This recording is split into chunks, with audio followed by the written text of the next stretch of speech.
요한복음 20장 24절에서 29절까지입니다.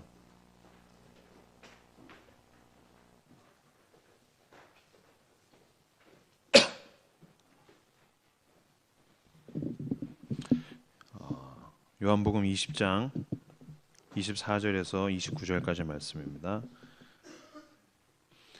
이 조명을 끄면 안 되는 건가요? 예. 요한복음 20장 24절에서 29절까지 말씀. 네, 감사합니다. 저 한 절 여러분 한 절 번갈아서 교독하도록 하겠습니다. 예. 12제자 중에 하나로서 디두모라 불리는 도마는 예수께서 오셨을 때에 함께 있지 아니한지라.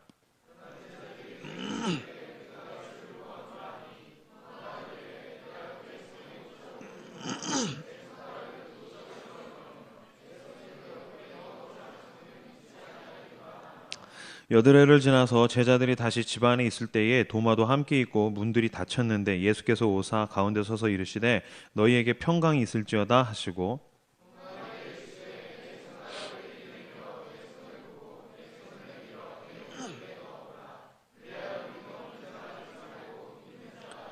도마가 대답하여 이르되 나의 주님이시오 나의 하나님이시니이다. 예수께서 이르시되 보지 못하고 믿는 자들은 복되도다 하시니라. 아멘. 예.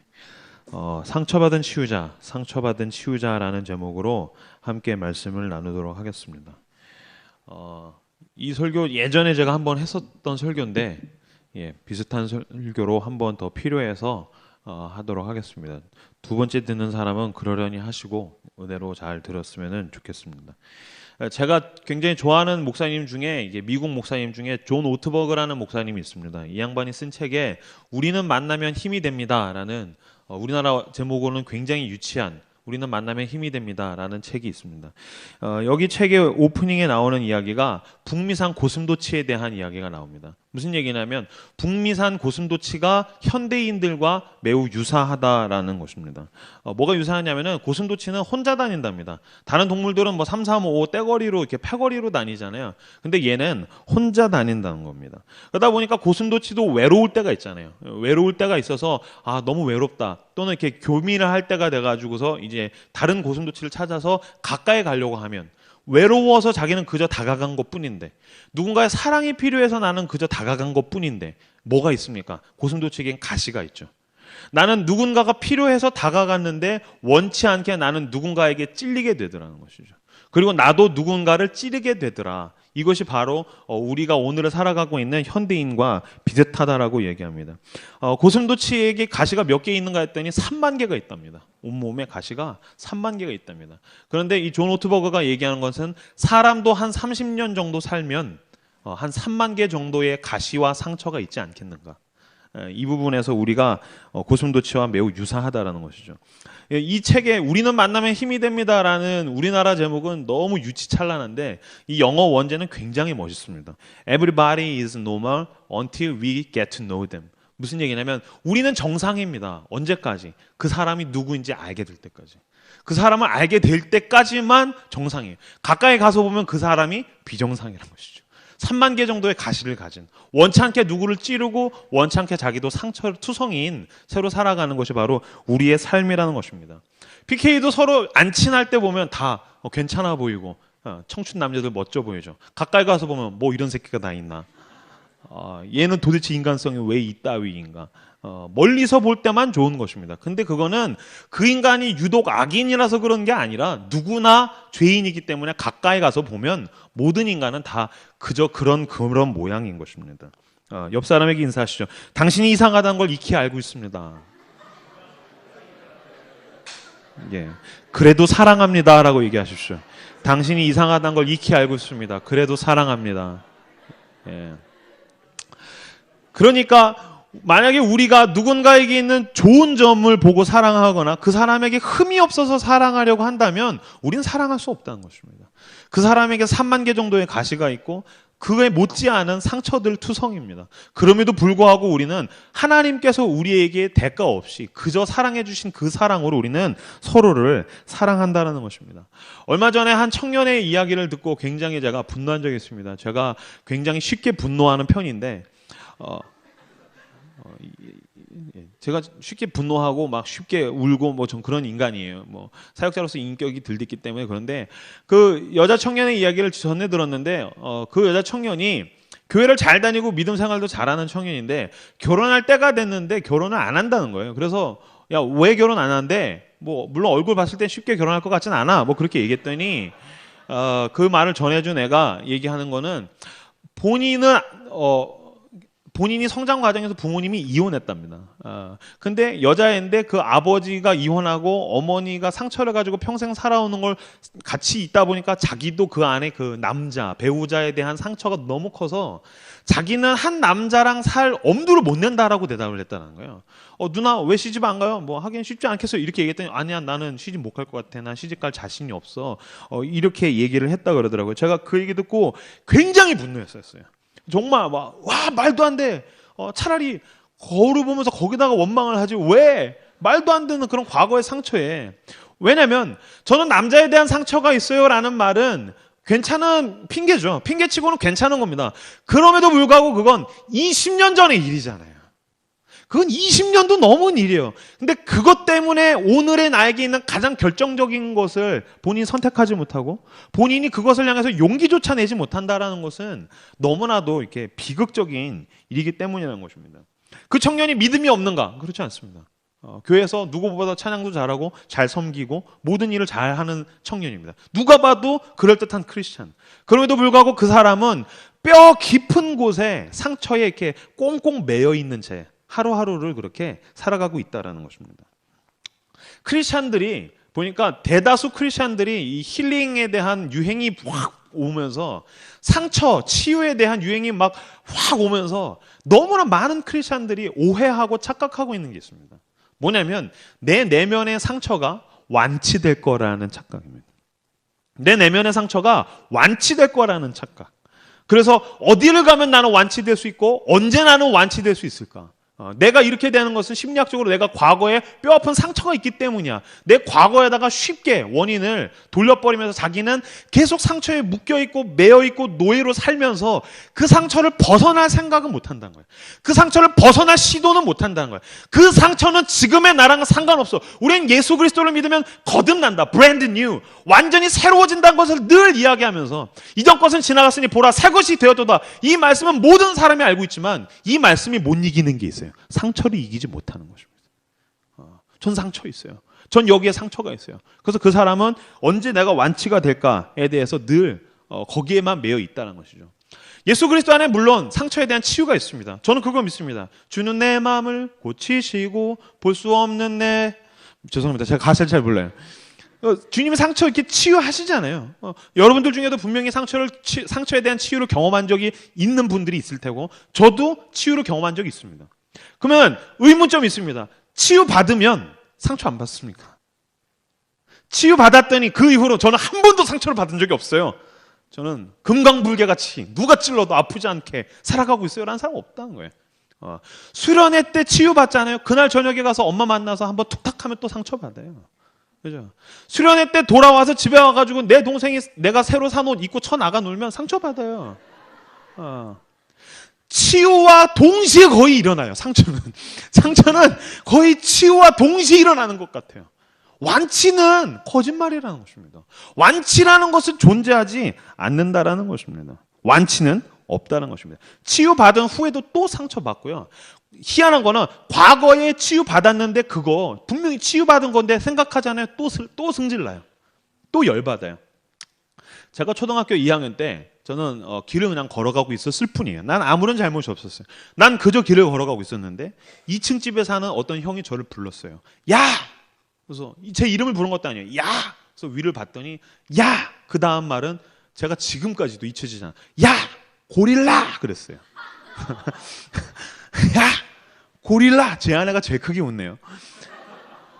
물론 저는 그 이후로 주님이 많이 도와주셔서 고릴라를 벗어나게 되었고 저는 더 이상 영장류에 머물지 않고 하나님의 형상으로 저는 많이 개선되었죠. 그러나 그게 잊혀지지 않는 거예요. 야, 고릴라! 그 초등학교 2학년 때 어떤 놈이었는지 얼굴도 기억 안 나고 이름도 기억 안 나고 심지어 그 동네도 기억이 안 나는데 그 새끼가 나한테 고릴라고 하는 거는 생각이 나는 거예요. 그리고 어떤 것도 기억이 나지 않는데 그때를 생각하면 묘한 승질. 그 새끼 생각나면 가가지고 한 대 후려치고 싶다라는 생각들. 그런 게 생각날 수 있다라는 거예요. 문제는 뭔지 아십니까? 관건은 그것입니다. 문제가 아니라 관건은 그것입니다. 내가 더 이상 나는 고릴라가 아니야 라고 생각하고 살면 되는 거예요. 근데 내가 만약에 그 초등학교 2학년 때니까 제가 거의 지금 25년이 넘게 지난 일이에요. 근데 누군가가 날 쳐다볼 때 이 새끼가 지금 나 고릴라 닮았다고 쳐다보는구나. 윤성민, 너 지금 나 고릴라 닮았다고 쳐다보는 거지 너. 그럼 그건 윤성민한테는 아무런 죄가 없죠. 나한테 죄가 있는 것이죠. 나한테 잘못이 있는 것이죠. 내가 그 상처에 매여 있는 게 내 잘못인 것입니다. 무슨 뜻인지 아시겠어요? 상처에 매여 있지 않는다라는 것은 상처가 나의 원인이 되어서는 안 된다는 것입니다. 내가 어떤 말을 하거나 내가 어떤 판단을 하거나 내가 어떤 행동을 할 때에 상처가 내 원인이 되지 않게 해야 된다는 것입니다. 오늘 본문에 보면은 예수님이 상처에 대해서 어떻게 대처하시는가에 대한 이야기입니다. 예수님에게 있어서 가장 커다란 상처를 꼽으라면 예수님이 이 땅을 살면서 정말 많은 상처를 2000년 전에 받으시고 십자가에서 죽으시고 그리고 부활하시고 승천하셨는데 예수님의 상처 중에 가장 대표적인 거 뭘까요? 십자가죠. 우리는 십자가가 우리의 구원의 그런 능력이었고 우리가 믿는 예수 그리스도의 복음이었기 때문에 십자가 그러지만 예수 그리스도의 십자가는 예수님 본인에게는 말할 수 없는 상처인 거예요. 왜? 천주교의 십자가에 보면 이렇게 예수님이 이렇게 딱 걸려 있지 않습니까? 우리 개신교는 없지만 천주교는 예수님이 있는데 보면은 예의상 이렇게 반바지 비슷한 걸 입혀놨어요. 근데 역사적으로 예수 그리스도는 십자가에서 죽으실 때 벌거벗겨서 죽으셨다는 게 정설입니다. 30살을 넘은 청춘 남자가 모든 사람들 앞에서 벌거벗긴 채 나의 모든 것을 다 까놓고서 그대로 죽은 거예요. 그것만 해도 말할 수 없는 수치잖아요. 하나님의 아들이 그런 말할 수 없는 수치 속에서 죽으셨는데 거기서 모든 조롱과 사랑했던 자들의 배신과 그죠? 그리고 제가 지금까지도 저는 예수 그리스도 안에서 성화가 덜 돼서 제가 못 견디는 것 중에 하나는 억울한 겁니다. 저 억울한 거 못 참아요. 제가 얼마 전에도 이모티콘 그 연장 안 해준다 해서 박 터지게 싸웠어요. 막 하면서 너 죽고 싶어! 하면서 막 싸웠어요. 억울한 거 못 참아요. 근데 예수님 얼마나 억울해요. 나는 죄 지은 게 없는데 모든 죄를 다 뒤집어 쓰고 죽어야 되는 거예요. 근데 누구 하나 편들어주지 않고 예수님한테 십자가는 말할 수 없는 상처인 거예요. 근데 예수님이 십자가에 의해서 죽으시고서 부활하셨어요. 도마를 찾아갔어요. 근데 도마가 원래 뭐라고 그랬어요? 야 무슨 부활을 해. 난 못 믿어. 저 같았으면 우리 같았으면 어떻게 했어요? 나 상처받았어. 도마가 나 못 믿는데 내가 지를 위해서 죽어줬는데 나 상처받았어. 예수님 그래도 도마 불쌍한데 구원하셔도 나 필요 없어. 나 도마한테 상처받았어. 예수님 베드로 배씨만 봐도 난 이가 갈려. 나 베드로 상처받았어. 베드로 아주 복수하러 갈 거야. 죽여버릴 거야. 예수님이 도마를 대하거나 예수님이 베드로를 대하실 때 상처로 대하지 않으셨다는 것이죠. 오늘 본문 말씀을 읽어볼까요? 27절 말씀 27절 말씀 읽겠습니다. 시작. 도마에게 이르시되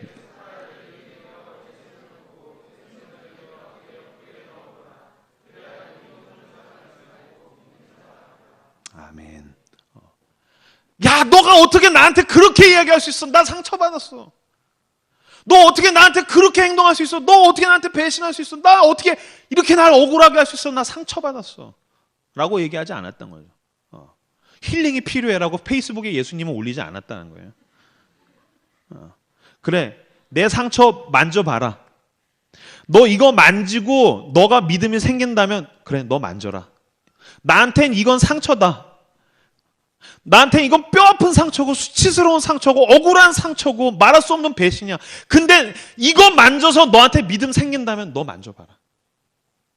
나한테 이거는 내가 참을 수 없는 고통스러운 날들이었는데 너가 이거 만져서 너가 믿음이 생겨서 너가 구원 얻을 수 있다면 너 자 봐라.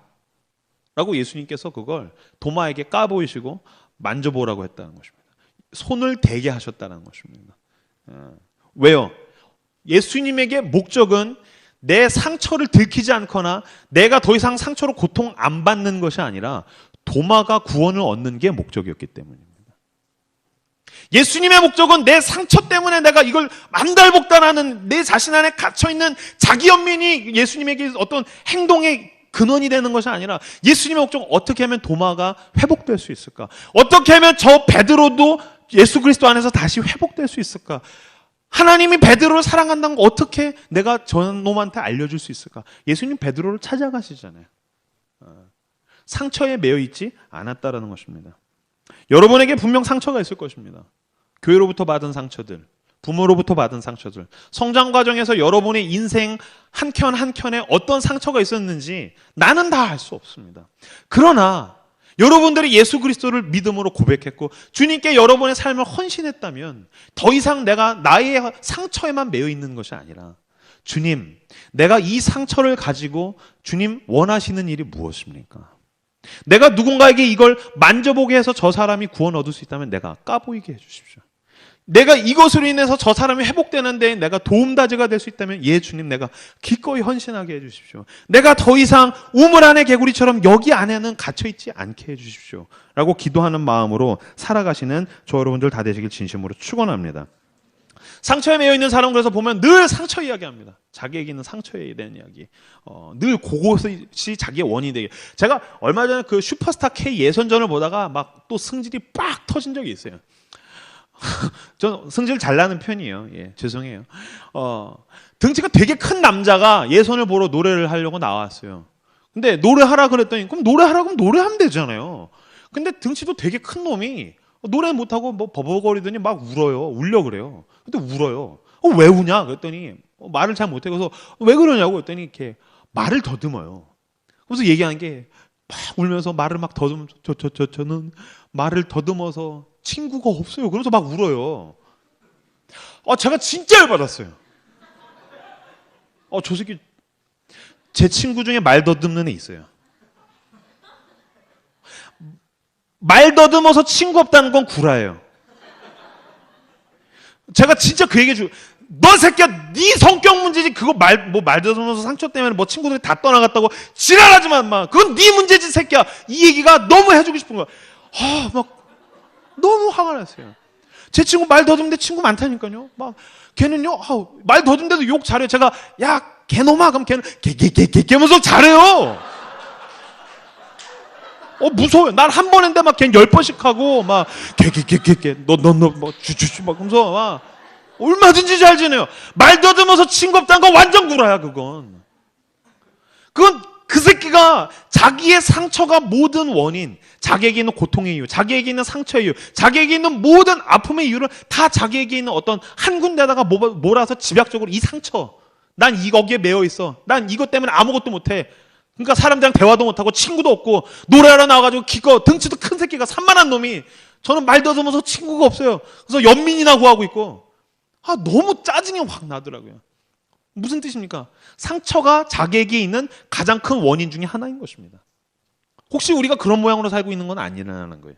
당신에게 있어도 어떤 과거에 있었던 뼈아픈 사건들, 어떤 당신의 과거에 있었던 어떤 커다란 열등감, 당신 과거에 있었던 그 어떤 상처가 되었든 그것 때문에 내가 지금까지 실패하고 있어요라는 건 거짓말이라는 것입니다. 완치될 수는 없지만 우리가 매어 있지 않을 수는 있습니다. 벗어나십시오. 상처에 대해서 이야기할 때 치유 못지않게 중요한 것은 벗어나는 것입니다. 예수 그리스도 안에서 이전 것은 지나갔으니 보라 새 것이 되었도다. 예 주님, 나는 새 것입니다. 죄에 대해서만이 아니라 나는 내 상처와 내 아픔과 내 지난 날에 대해서 나는 완전히 새롭게 되었음을 믿습니다. 주님 나와 동행해 주십시오. 용기 주십시오. 주의 이름 한번 부르고 힘차게 살아가시는 저 여러분들 다 되시길 진심으로 축원합니다. 그러면 상처에 어떻게 하면 매여 있지 않을 수 있을까? 이 얘기 조금 더 하자면은 오늘 본문에 보면 참 재밌는 게 있습니다. 예수님이 십자가에서 죽으시고 부활하셨는데 이 신학적으로 부활체라는 것은 우리가 가지고 있는 이런 육신이랑 다른 겁니다. 이 신학생들은 다 아실 텐데 뭐 여러분들 정도 되면 다 아시죠? 부활체는 이 육신이랑 달라요. 우리가 예수 그리스도 안에서 죽었다가 다시 부활하게 되잖아요. 그때는 이 모양이랑 달라요. 저는 부활할 때 저는 정말 장동건처럼 부활할 줄 믿습니다.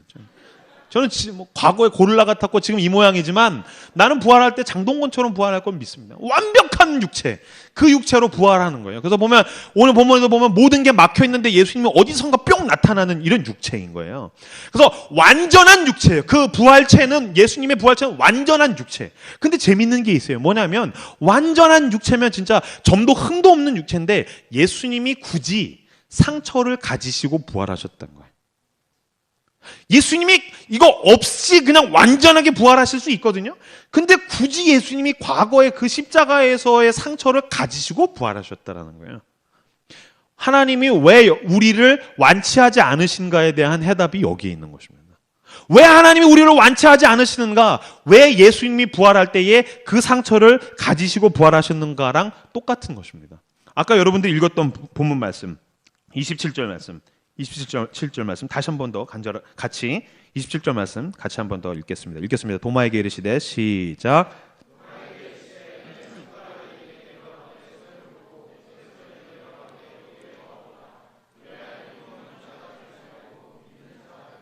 아멘. 왜 상처를 완치하지 않으시는가? 그 상처 때문에 도마가 믿음이 생겼기 때문입니다. 무슨 얘기냐면 나에게 있는 상처가 다른 누군가에게 믿음의 도구가 될 수 있다는 것입니다. 그래서 헨리 나우엔이 유명한 이야기를 했습니다. 오늘 설교의 제목이기도 합니다. 상처받은 치유자, 운디드 힐러. 그는 상처받은 분이셨다. 그렇기 때문에 사람들의 상처를 너무 잘 알고 계셨다. 그분은 상처에 머물러 계지 않으셨고 운디드 힐러로서, 그분은 치유자로서 가서 봐라 내 상처 만져보고 너가 믿음이 생겨라. 그 상처로서 누군가를 힐링하는 데에 사용하셨다는 것입니다. 왜 하나님이 당신을 완치하지 않으십니까? 당신에게 있는 상처가 누군가에게 힐링이 되기 때문입니다. 당신에게 있었던 그 과거의 뼈아픈 고통을 누군가한테 한번 보여주십시오. 누군가가 예수를 믿는 데에 그게 도구가 될 수 있을 것입니다. 당신에게 있었던 그 아픈 그 과거의 지난 날들이 이젠 누군가한테 가서 웃으면서 그 고통 나도 알아. 그거 아시죠? 이렇게 힘들 때 제일 힘이 되는 말, 힘들 때 제일 재수없는 말 뭐예요? 기도해. 내가 기도 안 하는 줄 알아 이 새끼야? 아주 제일 싫어요. 힘들어 죽겠는데 와서 기도해. 내가 알았어 일로 와. 너 귀에다 대고 내가 방언 1시간 동안 해줄게. 일로 와. 죽여버려. 근데 전 개인적으로 제일 힘이 되는 말 그거예요. 그거 나도 알아. 그 나도 뭔지 알아. 그거야. 너 진짜 힘들겠다면서 이렇게 툭툭 쳐주면서 나도 알아. 나도 옛날에 그러면서 자기 얘기로 내 상처에 그 사람의 상처가 나올 때 거기에 놀라운 하나님의 치유가 있지 않습니까?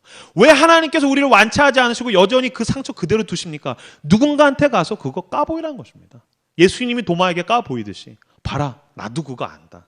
그거 얼마나 아픈 건지 나도 안다. 그게 얼마나 고통스러운지 안다. 너 참 힘들었겠다. 어깨 툭툭 쳐주면서 그때 그 사람이 치유되는 데에 당신이 약이 되라고 하나님께서 우리를 상처 그대로 내버려 두셨다라는 것입니다. 제가 데리고 있던 애들 중에 이놈 얘기 좀 제가 몇 번 했던 것 같은데, 동두천에서 제가 청소년 사역할 때 진짜 힘든 애들 많았습니다. 근데 깨진 가정은 거의 3분의 2 정도였었어요. 근데 한 놈이 굉장히 지독한 애가 있는데, 이 녀석이 어떤 애냐면은 엄마가 초등학교 3학년 때 집을 나갔어요. 엄마 잠깐 나갔다 올게. 그리고 엄마가 집을 나갔어요. 아버지는 알코올 중독자예요.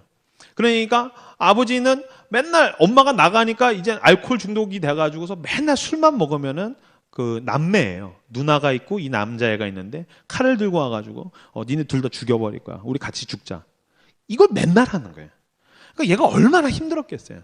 그러면서 맨날 그 누나한테는 너는 네 애미를 닮았어. 너 죽여버릴 거야. 너 죽여버릴 거야. 이러고 초등학교 때부터 사는 거예요. 그러니까 이 남자애랑 이 누나랑 얘네 남매는 입만 열면 우리는 엄마 그러면 이렇게 엄마에 대한 그리움의 단어, 감사해요, 엄마 고마워요, 엄마 죄송해요 이런 게 있잖아요. 근데 걔는 엄마 그러면은 쌍욕이 나가는 거예요. 엄마는 쌍욕.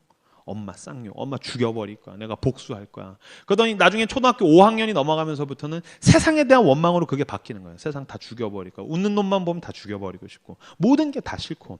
그 얘가 그렇게 이제 초등학교 넘어서 이제 중학교에 이제 들어가게 됐어요. 얘가 뭐 공부를 어떻게 하겠어요?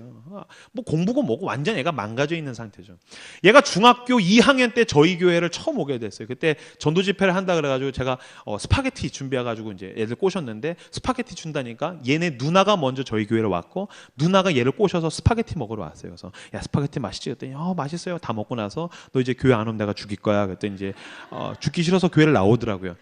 그러다가 이 녀석이 중학교 3학년 때 수련회에서 얘가 뒤집어졌어요. 예수 그리스도를 인격적으로 만났어요. 내가 얼마나 죽을 죄인인가를 주님 앞에 고백하고 내가 죽을 죄인임에도 불구하고 나를 사랑하시는 그 예수 그리스도의 그 놀라운 사랑 고백 앞에 얘가 모든 게 무너지고 얘가 진짜 예수를 영접했어요. 제가 지금부터 얘기하고 싶은 게 이거예요. 신기한 일이 있어요. 뭐냐면 저희 동네가 이렇게 깨진 가정이 많아서 이렇게 막 날라리들 양아치들 굉장히 많이 왔었어요. 다른 교회들은 보면 그리스도의 양들이 오는데 저희 교회는 그리스도의 양아치들만 잔뜩 왔었어요. 그래서 이제 양아치들 막 오면 그 보다 보면 이제 대부분 이제 가정 상황이 좋지 않잖아요. 그러면은 제가 가가지고서 막 이렇게 위로해주고 하려면 시간이 너무 오래 걸려요. 친해지고 뭐 그래야 돼요. 제가 아무리 뭐 상처 받았어도 저도 목회자잖아요. 우리 아버지 어머니 화목해요. 물론 싸우죠. 싸우는 거랑 이혼은 달라요. 그렇잖아요. 근데 얘가 이렇게 이혼한 애들 이렇게 처음 교회 오잖아요. 얘가 탁 가면 순식간에 사역이 돼요. 야, 너 그래서 우리 부모님 그거 알아. 그러면 그냥 애들이 막 복음을 막 받아들여요. 그냥. 그래. 우리 아빠 너는 그냥 맞아. 우리 아빠는 칼로 죽인다 그랬어. 막 그러면서 기도해 줄게. 그래서 막 물어주고 막 그러면 애들이 얘 때문에 막 변화되는 거예요. 그래서 이런 애들이 우리 교회 엄청 왔었어요. 무슨 얘기냐면 나는 못 하겠더라고요. 나는 그거 사실 나는 하려면 감정이입이 필요해. 난 다 알 수 없어요. 근데 얘는 그게 뭔지 알아요. 얘네 집 여전히 부모님 그런 상황이에요. 여전히 아버지는 알코올 중독자고 그렇게 살아요. 근데 얘는 그 상처에 매여 있는 게 아니라 그걸 가지고 다른 누군가한테 치유의 약으로 나가더라고요. 그러다 보니까 얘가 자기 상처에 더 이상 매여있지 않더라니까요. 내가 이제 누구를 하나님께 인도하는데 내가 쓰임받을 수 있을까? 얘 고민은 그거예요. 그래서 얘는 진짜 이혼한 애만 찾아다녀요. 그래서 막 와가지고 교회 와서 맨날 우는 건 두 가지예요. 주님 어떻게 나 같은 죄인을 사랑하세요? 두 번째, 주님 내가 요새 기도하는 애 중에 얘는 진짜 불쌍하네요. 얘 구원해 주세요. 두 가지예요. 나 힘들어 죽겠어요 라는 기도 걔는 하지를 않아요. 내가 그런 기도 걔한테 들어본 적이 없어요. 무슨 이야기입니까? 상처를 극복하는 가장 중요한 방법은 당신이 상처 입은 치유자가 되는 게 유일한 길이라는 것입니다. 당신의 상처에 매여 있는 것이 아니라 이젠 그걸 가지고 내가 누군가한테 치유자가 되기 위해서 내가 누군가를 도와주기 위해서 나아갈 때에 비로소 진짜 완치에 가까운 극복, 그것이 거기서 이루어진다는 것입니다. 여러분 그거 아십니까? 당신이 가장 상처 많이 받았던 그 공간, 거기에 하나님이 원하신 사명의 공간이 맞닿아 있다는 것입니다. 골고다는 예수 그리스도에게 상처로 가득한 죽음의 배신의 억울함의 십자가의 공간. 그러나 거기는 우리를 구원하시기 위한 사명의 십자가의 공간. 맞닿아 있는 것이죠. 당신의 상처에 당신의 사명이 다 있다는 사실을 아셔야 합니다. 뒤집으면 사명인 것입니다. 상처를 뒤집으면 그게 나의 부르심인 것입니다. 상처에 더 이상 매여있지 말고 주님 내가 예수 그리스도 안에서 이걸 뒤집어서 내가 이제는 무엇을 위해서 어떤 부르심을 향하여 어떤 소명과 사명을 향하여 나가면 되겠습니까? 그 사명을 붙드시는 저와 여러분들 다 되시기를 진심으로 축원합니다. 하나님이 우리에게 원하시는 것은 내가 상처의 울타리를 벗어나 거기에 맞닿아 있는 사명의 공간에서 사는 것. 그것이 바로 주님께서 우리에게 원하시는 일이라는 것이죠. 이번 가을부터 PK가 새로운 사역을 시작하게 됩니다. 이따가 더 자세한 광고들을 하겠지만 소그룹 사역 프로젝트, 그래서 P2P라는 것을 하게 됩니다. PK to People 이라는 제목으로 우리가 소그룹별로 사역을 진행하게 되는데요. 그것은 예전에 이제 우리가 만나면 맨날 막 서로 상처 나누고 또 상처 치유되면 또 서로 상처 주고 또 서로 치유하고 막 맨날 교제 위주로 하고 막 그게 아니라 이제는 내가 상처받은 치유자로서 내가 어떤 일에 쓰임받을 수 있을까? 저는 믿습니다. PK만큼 교회에서 상처받은 애들 없습니다. 그렇기에 교회를 회복하는 것은 저는 PK의 몫이라는 것을 믿습니다. 우리가 이제 더 이상 교회가 상처받아서 막 그걸 억울함을 나누는 것이 아니라 이제는 나아가서 우리가 교회를 섬겨야 할 것입니다. 그래서 우리가 두 가지 컨셉을 가지고서 사역을 진행하게 됩니다. 교회를 향해 가든지 to the church, 아니면 사람들 향해 가든지 이웃을 향해서 to the people. 그래서 여러분들의 속으로 별로 아이디어를 회의하십시오. 우리가 교회에서 해줄 수 있는 일이 뭐가 있을까? 뭐 페인트 칠을 할까? 찬양 집회를 해줄까? 뭐 어떤 사역들을 할 수 있을까? 교회에서 할 수 있는 일들, 아니면 또는 이웃을 향해서 할 수 있는 일들, 우리가 뭘 할 수 있을까? 아이디어들을 모으고 일을 계획하고 진행하고, 그래서 일을 11월 달까지 하고 나면 12월 달 리얼 크리스마스 때는 우리가 늘 맨날 먹고 놀고 마시고 이렇게 그냥 놀았는데, 리얼 크리스마스 때는 소그룹별로 어떤 사역을 했는지를 보고하는 자리가 되게 될 것입니다. 더 이상 PK가 상처받은 것 서로 치유해 주는 데만 머무는 것이 아니라 그 울타리를 벗어나 이제는 상처받은 치유자로서 우리가 세상을 향하여 할 수 있는 일은 무엇인가? 우리가 교회를 향하여 할 수 있는 일은 무엇인가? 우리가 이웃을 향하여 할 수 있는 일은 무엇인가? 고민하고 아이디어들을 모으고 서로 기도하며 합력하여서 하나님이 원하시는 그 사명의 일들을 해내시는 저와 여러분들이 다 되시기를 진심으로 축원합니다. 제가 좋아하는 이야기가 있습니다. 한 목사님에게서 전해 들은 건데 이 이야기로 오늘 설교를 마무리 짓고자 합니다. 한 목사님이 인생이 너무 쓰더라는 거예요. 목사님이 그 삶이 너무 쓰더라는 거예요. 이 여자 목사님인데 보니까 남편 믿고서 시집 갔더니 그 시어머니는 시집살이를 너무 지독하게 막 시키고, 남편은 돈은 잘 벌어다 주는데 맨날 바람 피고 가정에는 관심도 없고 애새끼는 속썩이고, 너무 인생이 쓰더라는 거예요. 그래서 왜 이렇게 내 인생만 쓰지? 왜 이렇게 내 인생만 쓰고 고통스럽지? 그래서 막 기도하는데 하나님이 응답을 주셨다는 거예요. 뭐냐 그랬더니, 하나님 왜 이렇게 내 인생만 씁니까? 그랬더니 너가 혼자선 쓰지만 누군가한테는 가서 쓴 약이 되라고. 쓴 약이 몸에 좋잖아요. 누군가한테는 가서 그 쓴 고통의 경험을 가지고 몸에 좋은 쓴 약이 되라고 너가 쓴 거야. 혼자 쓰다고만 하지 말고 누군가한테 가서 너가 그 사람에게 쓴 약이 돼주지 않겠냐. 그랬더니 그때부터 이 목사님이 이제 사람들을 모아서 큐티를 하기 시작하고, 처음에 집사님인데 큐티 모임이 70개를 넘어가기 시작하고, 교회를 개척했는데 그 교회가 지금 삼성역에서 우리들 교회로 10,000명이 넘어가고 있죠.